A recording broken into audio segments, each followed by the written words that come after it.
نن مو ژباړن لیکوال او فعال جبار فراز ملمه دی چې څه باندې 20 کتابونه یې ژباړلي او 2 خپله لیکلي دي. پر زیاتو مسایلو یې مقالې هم خپله لیکلي او هم ژباړلي دي. زیاتې ژباړې یې له انګریزي، سویډنۍ او فارسي ژبو کړي. ځینې مقالې یې له اردو څخه ترجمه کړي دي.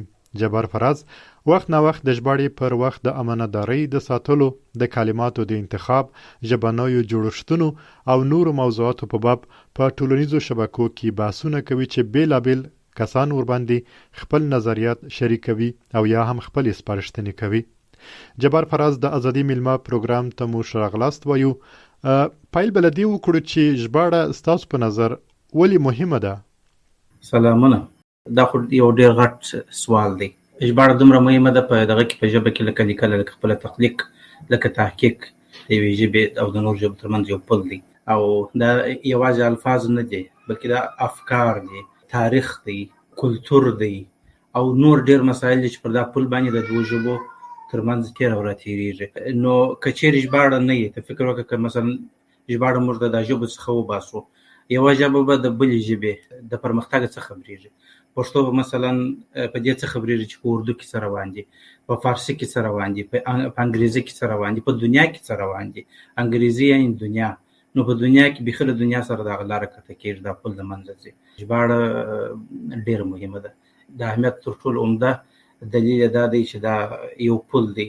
یوه ژبه د یوې ژبې ویونکي د بلې ژبې د که تکرارا ووایم د بلې ژبې د کلتور، معلوماتو، تخلیق او پرمختګ او تاریخ څخه خبرېږي او بیا کولی شي د هغه څخه په خپله ژبه کې استفاده وکړي، هم میتودونه را خپل کړي، هم ژانرونه را خپل کړي او هم مطلب هغه کلتور هغه شان ته د یو زاویې څخه وګوري او په خپله ژبه کې په یو ډول نه په یو ډول استفاده ځینې وکړي.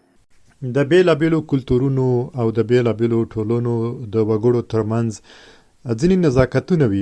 مثلا په ایران کې ځینې کتابونه چې له انګریزي او نورو ژبو ژباړل سوي دي، حتی ځینې پاراګرافونه ورڅخه ایسته کړای سوي دي، یا هم ځینې مفاهیم اړول سوي دي، په دې خاطر چې د ایران ټولنه له غربي ټولنې سره توپیر لري. په دې برخه کې ستاسو سپارښتنه څه ده چې سړی کوم ټکي په پام کې وساتي؟ ځینې کسان ټینګار کوي چې د امانتدارۍ د خوندیتوب دپاره پکار نه ده چې تاسې مفاهیم بدل کړي یا ځینې پاراګرافونه د ژباړې په وخت کې وغورځوئ. په دې برخه کې غواړم ستاسو نظر واورم. والله داسې دی چې زه خپله ډېر به نه وایم، یو څو داسې اثار ماته په مخه باندې راغلي دي چې هغه زما خوښ سوي دي، ماته خوند را کړی دی او تر هغه حده پورې مې خوښ سوي دي چې زه ترجمه کړم، وخت پر تېر کړم، دا وخت ورکول، د انرژي مصرفول راته یو منطقي کار ښکاره سوی دی. مګر خاص په دا خاطر د کلتوري اساساتونو او ځینې مطلب مذهبي، کلتوري او ځینې نور مسایل، ځینې اساساتونه دي چې باید یو ژباړن په یال کې یو مسؤلیت لري د ټولنې او د خپل هیواد او د خپلې ژبې او د خپلو خلکو په مقابل کې، ځکه دی د هغه منځ څخه راوځي.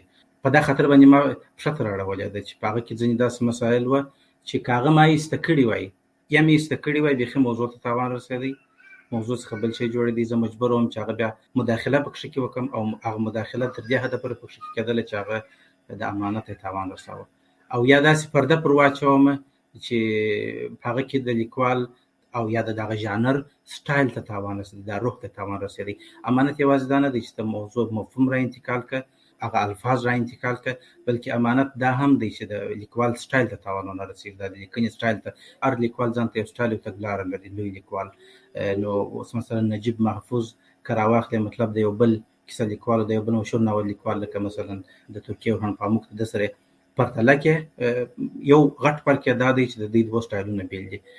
نو که ته د یو لیکوال د ټولنیزو اساساتونو د یو بل مصلحت پر بنسټ باندې د یو لیکوال د اثارو څخه پاراګرافونه ایسته کوي، د دې لپاره چې خپل دغه ته سم کې د خپل ټولنیزو اساساتونو دغه ته یې سم کې د چوکاټ ته ورواچي، نو بیا خو دا لیکوال د پیژندلو څخه ووتی، خلک به صرف الفاظ وایي، دا بالکل دغه ته تاوان رسېږي و د امانت ته تاوان رسېږي، یعنې د څو اړخونو څخه تاوان رسېږي. ژباړه په خپله د ژباړن د علمي سویې په لوړولو کې څومره رول ادا کوي یا د لید په پراخوالي کې؟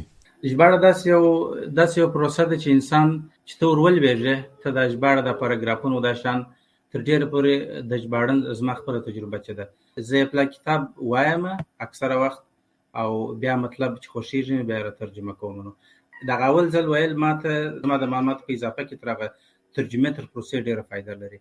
ځکه هغه وخت زه د دې لپاره وایم چې زه پوه شم چې د موضوع په کوم اړه ده، د کوم اړخ څخه مهمه ده، ولې مهمه ده او د چا لپاره مهمه ده، آیا د ډېرو لپاره مهمه ده او که د یو خاص ګروپ لپاره مهمه ده. نو بیا چې زه کله بیا د ژباړې پروسه شروع کوم، بیا نو زما ډېره توجه تخنیکي اړخ ته وي، د پاراګرافونو جوړښت دی، په هغه باندې د پښتو جامع اغوستلو ته وي، په هغه باندې د هغه تصنع څخه د ایستلو وي. یعنې دا پروسه دونه ستړې کوونکې چې زما څخه هغه مفهوم چې باید زما په لید کې مطلب اضافه راوستلی وای هغه وغونه نه کوي. خو په اول ځل او یا وروسته بیا د تصحیح پر وخت باندې په دغه دوه پړاوونو کې یو څه فایده لري، مګر خپله د ژباړې پروسه چې ده هغه داسې پروسه ده چې هغه یعنې ډېر تخنیکي ده. ژباړه دا نه ده چې مطلب ته یو کتاب ژباړې، یو کتاب که ته ژباړې باید تا 100-80 کتابونه باید تا نور ویلي، خپله ژبه دې ښه زده کړې، په خپله ژبه باندې ښه مرور ولرې، لیکنۍ ژبه باندې ښه برلاسی یې. نو هغه مسایل چې تا د یو کتاب ترجمې ته آماده کوي، کوم آمادګي چې ته ورته نیسې، هغه ستا د علمي زاویې، د علمي معلوماتو او د علمي پانګې په اضافه کولو کې هغه پروسه تر خپله د ژباړې د تخنیکي پروسې هغه پروسه د ژباړن د جهانبینۍ او د معلوماتو د پراخولو لپاره ډېره ګټوره ده. څه فکر کوئ چې د یوه ژباړن دپاره یا هم د ژباړې په وخت کې پر دواړو ژبو برلاسي څومره مهمه ده؟ دا واقعا مهمه پوښتنه ده. اوله ژبه چې دا کوم کتاب دی، دا کوم موضوع په لیکل شوې ده، او دویمه ژبه چې ستا خپله مطلب هغه ژبه ده چې ته یې ورته ترجمه کوې. اوله ژبه او دویمه ژبه، په دغو دواړو ژبو کې دغه ژباړن باید تر ډېره ځایه پرې پوه وي. باید داسې نو نه وي چې دی وایي چې زه بس د الفاظو باندې پوهېږم. دا یوازې الفاظ ترجمه کول په تېره بیا یوه ژانر څخه بل ژانر ته فرق کوي. اول دور دا ډېره مهمه مسله. مثلا که ته یو تحقیقي اثر راژباړې، که ته یو داسې اثر راژباړې لکه مطلب ساینسي تخنیکي یو بل تحقیقي اثر، د دغسې اثارو د ترجمه کولو په وخت کې که یوازې هغه الفاظ سړی په پوه وي، هغه ژبه دومره زده وي چې مطلب دغه الفاظ به ترجمه کړی شي او سمې ترجمه کړی شي، هغه دونه مهمه نه ده. مګر که فرهنګي اثارو ته راځو، ادبي اثارو ته راځو، مطلب ناول شو، لنډه کیسه شوله، او یا تاریخ ته راځو، په د دغو ژانرونو و ترجمې ته راځو، په دې صورت کې نو باید پر اوله ژبه باندې ژباړن ډېر قوي مرور ولري. همې باید تر ډېره پورې دغه ژبې دغه اصطلاحات بېلابېل اصطلاحات څخه خبر وي، خپله د دغه هېواد چې دا ژبه پکښې کې ویل کېږي د دغه خلکو د فرهنګو د مسایلو څخه باید یو څه معلومات ولري. دا ژبه باید د الفاظو تر کچې یو څه زیاته زده وي، یعنې پر روح باندې پوهېږي. بیا په هغه صورت کې دی کولی شي چې دغه اولې ژبې څخه هغه اثر چې ادبي اثار دي، لکه ما چې مخکې مثال ورکړي لنډه کیسه شوه، ناول شو، دا شوه، دا یوازې وچ الفاظ نه دي، بلکې د دې تر شا احساسات دي، د دې تر شا یو غټه کیسه ده، د دې تر شا یو داستان پروت دی، د دې تر شا انسانان دي. په هغو باندې د سر خلاصولو دپاره الفاظو باندې د پوهېدل چې دي کم دا دغه نه کوي، دا کفایت نه کوي. مګر تر اولې ژبې بیا په خپله ژبه کې، په دویمه ژبه کې پر دغه ژبه باندې برلاسۍ تر اولې ژبې ډېر مهم دی.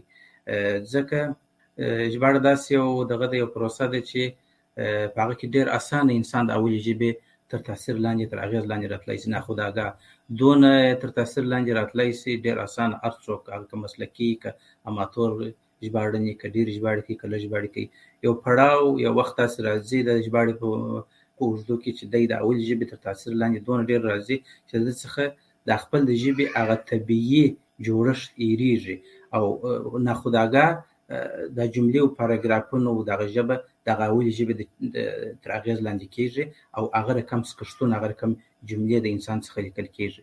دغه دویمه ژبه باندې انسان باید یوازې دا کفایت نه کوي چې ستا مورنۍ ژبه ده، ستا باید لیکنۍ ژبه هم زده وي. د ګړنۍ ژبې تر څنګ باید په لیکنۍ اړخ باندې هم باید ډېر قوي برلاسۍ ولري. د دې دپاره مطالعه، ډېره مطالعه په خپله ژبه کې پکار ده. د هغو کتابونو، د هغو لیکنو مطالعه ښه یم چې هغه په ښه نثر باندې لیکل شوي دي، د ښو متفکرو لیکوال لخوا څخه لیکل شوي دي، چې هم فکر ولري، هم یو څه ولري، یو محتوا یو څه غوښنه وي او هم ښه نثر وي، تر څو انسان پوه شي یو جمله څنګه لیکل کېږي، یو مفهوم، مختلف مفاهیم، مثلا سختې جملې، اسانه جملې، دا څنګه مطلب سړی کولی شي بېلابېلو افادو باندې ولیکي. یعنې په دواړو ژبو کې مرور بیخي مهم دی، خو په دویمه ژبه کې برلاسي ډېره مهمه ده. فراز صاحب، ځینې کسان د ټکي په ټکي ژباړې پلوي کوي، ځینې نور کسان بیا ټینګار دا کوي چې تاسې باید مفاهیم راوژباړئ، مثلا له اصلي متن څخه هغه مفهوم راواخئ، خپلې ژبې ته یې واړوئ په خپلو الفاظو او همغه د خپلې ژبې ادبي جوړښتونو ته په پام سره یا د ژبپوهنې له اړخه دغه د خپلې ژبې رنګ او خوند ورکړي. په دې برخه کې ستاسو نظر څه دی؟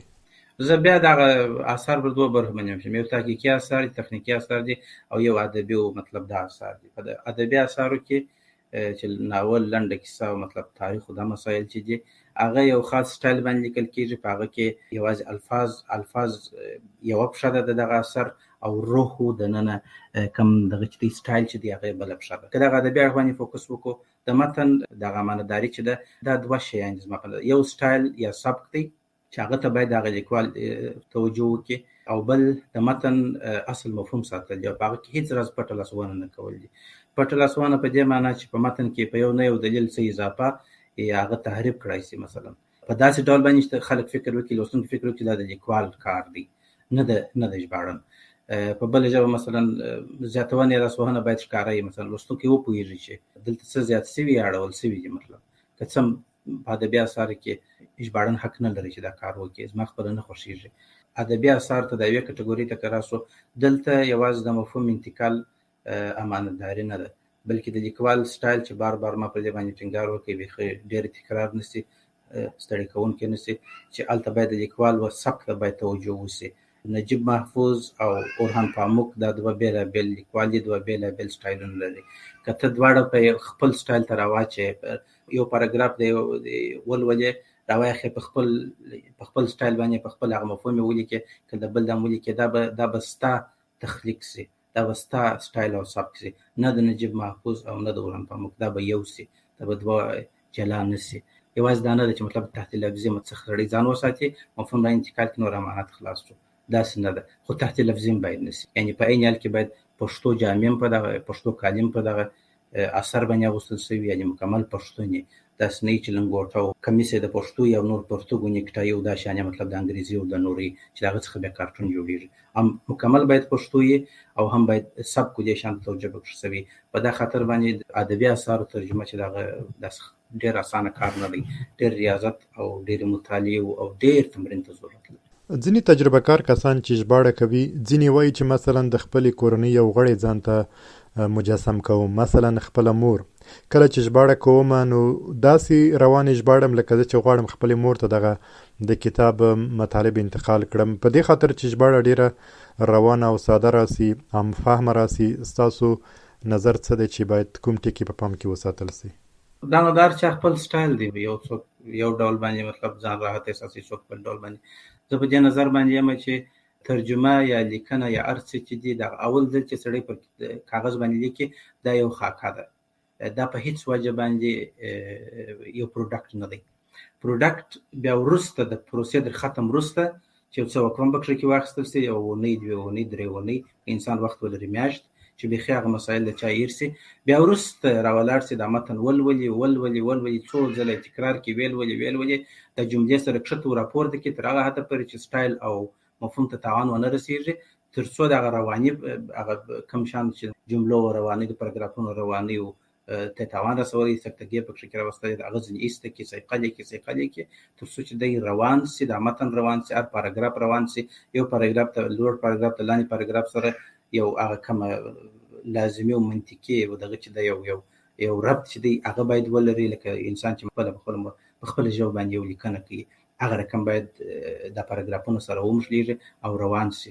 یعنې که چیرې داسې کېدلی سي، که چیرې امکان ولري چې امانت هم پکې کې زیانمن نه سي او څوک وکولی سي چې مطلب یو غټ پاراګراف، یو غټه جمله راواخلي په خپله ژبه کې، په پښتو کې یا لنډه کې او یا پر څو برخو باندې وویشي، ماته راماته کې د پښتو قالب ته سمه کې، واقعا په دې کې صاحب نشته، دا ښه خبره ده. خو که چیرې دا ماتوالي کې بیا مفهوم هم ورسره ماتېږي، نو بیا باید تر دې سړی تېر سي، بیا باید یو بله لار ورته وسنجوي، په یو بل ډول باندې دا تخنیکي مسایل دي، ته خپله ښه به پوهېږې، ته په دې کې تجربه لرې چې سړی باید بېرته هم پښتو ته سمه کړي، هم بېرته مفهوم پکې کې راواخلي. یعنې داسې نه چې راماتوالي لنډونکي باید داسې نه سي چې مفهوم ته تاوان ورسېږي. په خپله لیکوالو ته ستاسو سپارښتنه څه ده؟ په دې خاطر چې سبا ورځې که مقاله، کوم کتاب یا کوم علمي اثر بلې ژبې ته ژباړل کېږي، دغه لیکوال کوم ټکي په پام کې وساتي چې سبا هغه ژباړن ورسره په تکلیف نه سي او وکولی سي چې د کتابونه په اسانۍ ترجمه کړي؟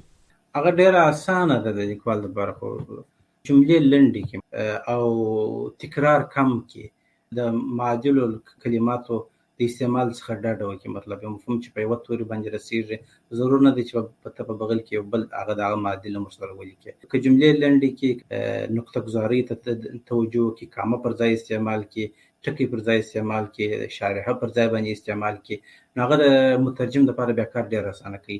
هغه په دې کې نه ورکېږي چې مطلب د جملې نیمه برخه آیا دلته جمله نیمه سوله، کله جمله روانه ده، دا نیمه برخه د اولې نیمه برخې سره څونه تړاو لري، دا آیا درېیمه حصه لري که نه لري، یوه ټوله مکمله یوه جمله ده. یعنې دا نقطه ګذارۍ ډېر مهم شی دی. نه که چېرې یوه نقطه ده مثلا کامه ده، که چېرې ته یوې خوا ته راواړی مفهوم بیخي 180 درجې اوړي، که چېرې درې تورې ور واړی هغه خوا ته بیا بیخي مفهوم په بلې خوا ته اړوي. نو دغه نقطه ګذارۍ او د جملې لنډونو کښتو دې شان ته که لیکوال توجه وکړي، بیا د یو ژباړن لپاره یو څه کار اسانه کېږي. ځینې کسان چې کتابونه لیکي یا ځینې کسان چې کتابونه ژباړي، هغوی تر لیکلو یا تر ژباړې وروسته یو وقفه راولي. مثلا په خپله ارواښاد شپون صاحب په یو مرکه کې ویلي و چې کله یو کتاب لیکي نو یو څو میاشتې یا څو هفتې وقفه راولي، او هغه وقفې نه وروسته چې خپل کتاب بیا لولي داسې فکر کوي چې دا بل چا لیکلی دی. نو په هغه وخت کې دی په اسانۍ سره کولی شي چې ایډیټ وکړي، په هغې کې تغیرات راولي یا ځینې ژبنۍ سمونې په هغې کې وکړي. تاسو څه کوئ کله چې د ژباړې مرحله بشپړېږي؟ دغه نورو مراحلو ته د صدیق اقدام کوئ که تاسو هم یوه وقفه راولئ؟ ما خپله دا تجربه کړې ده. تجربې په دپاره مې هم څو ځله داسې کوښښ کړی دی چې زه کولی شم مطلب د یوې ورځې کار په دا سبا باندې زه ایډیټ کړی شم، خو هغه زه ناکامه شوی یم. حتی 2-3 ورځې یوه اونۍ وروسته هم نه یم توانېدلی. راولاړ شوی یم، دا تېره برخه مې کتلې ده یا تېرې برخې مې کتلې دي، اصلا مې دا وس نه دی رسېدلی چې زه یو څه تغییر پکښې کې راولم، یا جمله ماته کړم، یا پاراګراف سره جوړ کړم، یا یو جمله مطلب بېرته د سره جوړه کړی شم. ماته هر څه بیخي صحیح ښکاره شوي دي، ځکه زما لا هم هغه پروسه په یاد وه، په ذهن کې مې پاته وه، راسره وه. نو د هغې ماته دا اجازه نه راکوله زه هغه تصحیح چې مطلب څونه پکار ده هغه زه عملي کړم. نو بیا ما ځان سره وویل چې نه دا ګټه نه کوي، دا بېرته عین هغه خبره ده. دا د ترجمې پروسه ده. د ترجمې پروسه کې تصحیح نه کېږي، ځکه دا یوه پروسه ده، دا باید مکمله وتړل شي. دا چې وتړل شول یو کوچنۍ وقفه پکښې کې واخله، بیا وروسته کله چې مې دا کار وکړ کامیابه شوله خبره. بیا زما بیخي لکه څنګه چې ارواښاد شپون صاحب تاسو وویل چې هغه وایي چې بیخي د چا هېر شوي دي، د چا هېرېږي، بیخي فکر کوي چې یو نوی شی لولي. کله چې دغه احساس تا ته وشو چې ته یو نوی شی لولې، بیا ته کولی شې په هغه کې تغیرات راولې. تر څو دا احساس تا ته نه وي شوی، ستا دپاره هماغه شی دی لکه څنګه چې د ژباړې پر وخت باندې ته کومه اصلاح نه شې پکښې کې راوستلی. زما په نظر، زما د تجربې پر اساس د غر په دې بوخت ژوند کې دا هر څه څنګه تنظیموئ؟ والله زندګي دلته ډېره بوخته ده، تاسو ته معلومېږي خپله په همدې زندګي کې تاسې روزګار را روان کړی دی. زه دوه ماشومان لرم.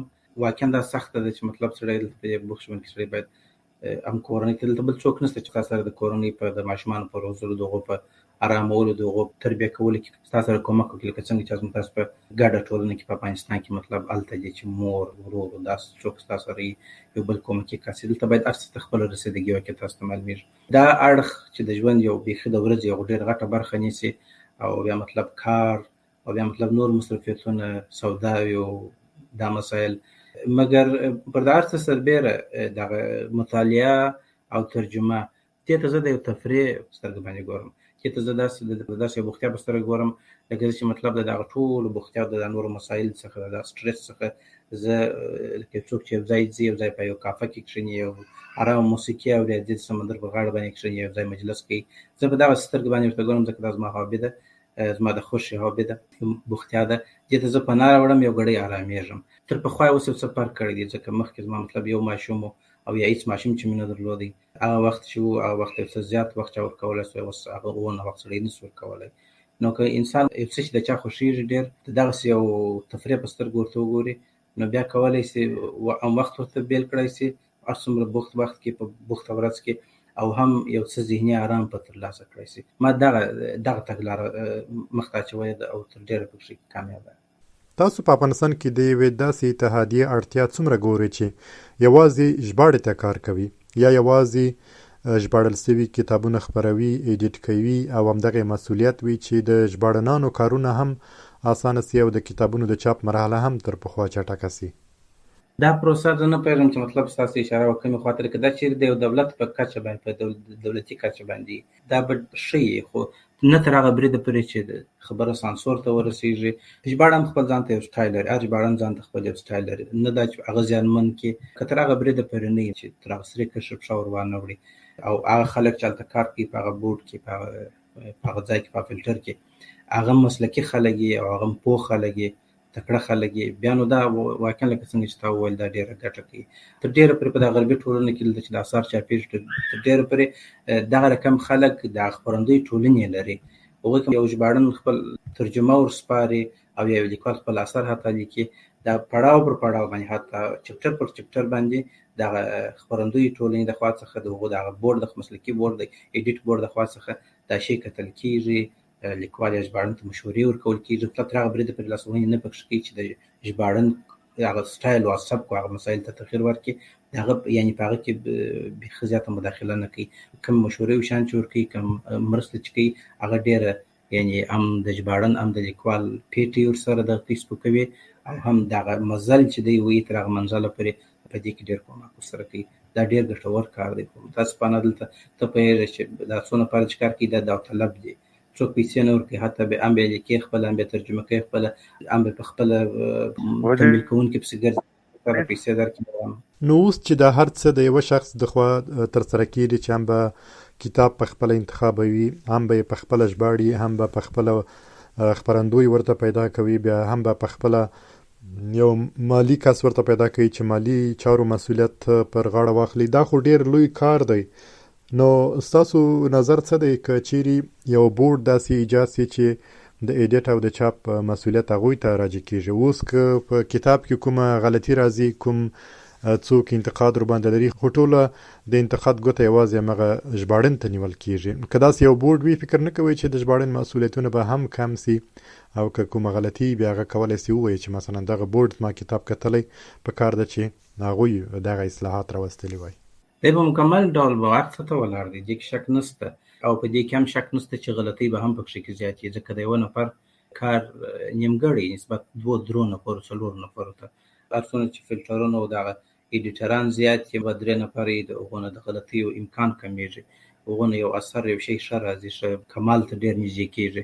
نو طبعا به هم غلطۍ پکښې کې زیاتې، هم به د ژباړن مسؤلیت ډېر زیاتېږي. خو ژباړن او هر د موږ تاسو پښتو کې وایي چې هر انسان تر خپل وسه پړ دی. تر څونه ځای پورې چې یو ژباړن یا لیکوال کولی شي تر هغه حده پورې د خپله هڅه کوي اخري، او هر څوک باید همداسې وکړي چې تر هغه اخري حده پورې سړی باید خپله انرژي ونه سپموي. تر هغه حده چې نور تر هغه وروسته چې څه نه کېدل، هغه نو د تر مسؤلیت به اضافه خبره ده. بیا باید لوستونکي باید دې ته هم توجه وکړي چې مطلب نور څوک نشته د کومک، هر څه دی خپله کوي، حتی ډونر هم دی ورته پیدا کوي. دې ته باید یو څه دی باید یو څه خپله وګریوان ته سر کښته کړي، یو څه باید معاف کړي دا خلک.